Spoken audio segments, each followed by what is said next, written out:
E para falar um pouco mais sobre isso também, a gente conversa com o Daniel Toledo, ele é advogado especialista em direito internacional.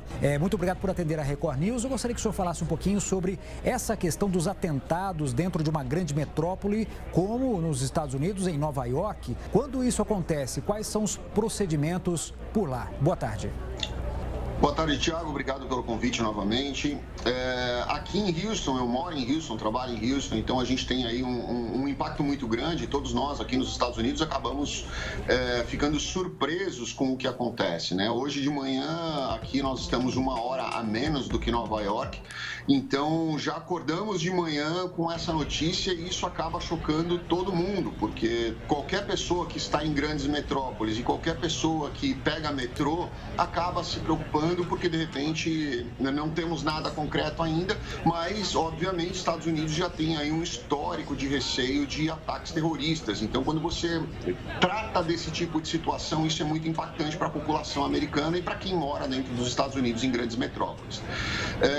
E aquela região ali, principalmente, é uma região onde é muito difícil se fecharem, né? A polícia está tendo grande dificuldade de fechar, porque logo ali do lado do Brooklyn, quem conhece a 36, sabe que tem um grande cemitério, é um complexo de grandes cemitérios. Aquela área é uma área muito arborizada, é uma área muito grande, são 4, 5 cemitérios, um do lado do outro, ela é muito grande.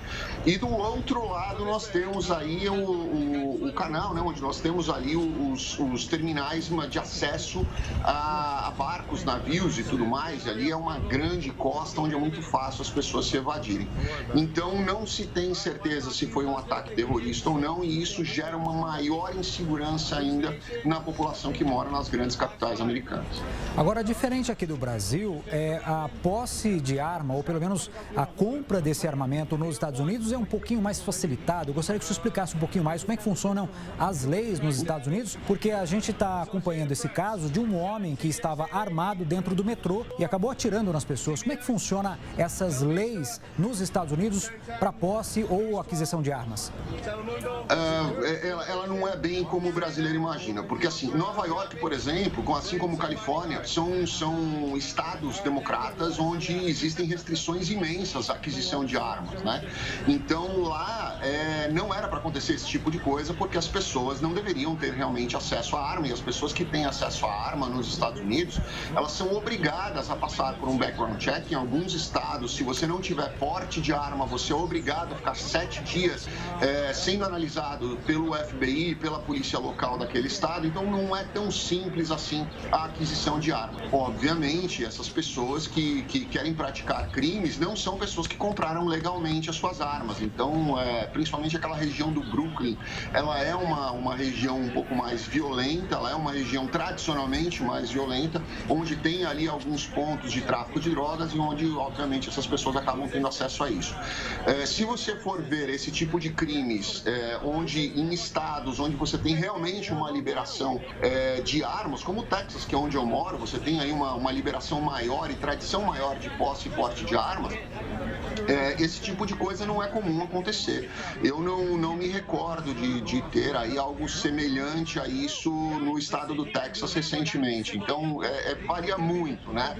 Principalmente em estados onde a posse e o porte de armas são realmente mais restritivos, é onde a gente vê acontecendo esse tipo de situação. Muito bem, atualizando as informações para você, subiu para 16 o número de feridos e 8 baleados nesse ataque de agora de manhã no metrô em Nova York. A gente está trazendo essas informações para você em tempo real. Pelo menos 2 pessoas baleadas estão em estado grave e foram atendidas, e a gente continua esperando para saber a atualização do estado de saúde dessas pessoas. Você vê agora imagens que foram gravadas dentro do metrô logo após uma cortina de fumaça, uma bomba de fumaça foi jogada no metrô de Nova York, e as pessoas começaram a correr por lá e depois se descobriu que algumas foram baleadas, outras também se feriram. A gente continua trazendo informações para vocês e, inclusive, nós temos o jornalista Pedro Salgado, que acompanha comigo essa cobertura, que também tem perguntas para o advogado, o doutor Daniel Toledo. Pedro. Boa tarde, Thiago. Boa tarde, Daniel. Boa tarde para quem está acompanhando a gente. Daniel, uma dúvida que eu tô Nova York já foi palco de um dos maiores atentados que a humanidade comunidade acompanhou, né, 11 de setembro,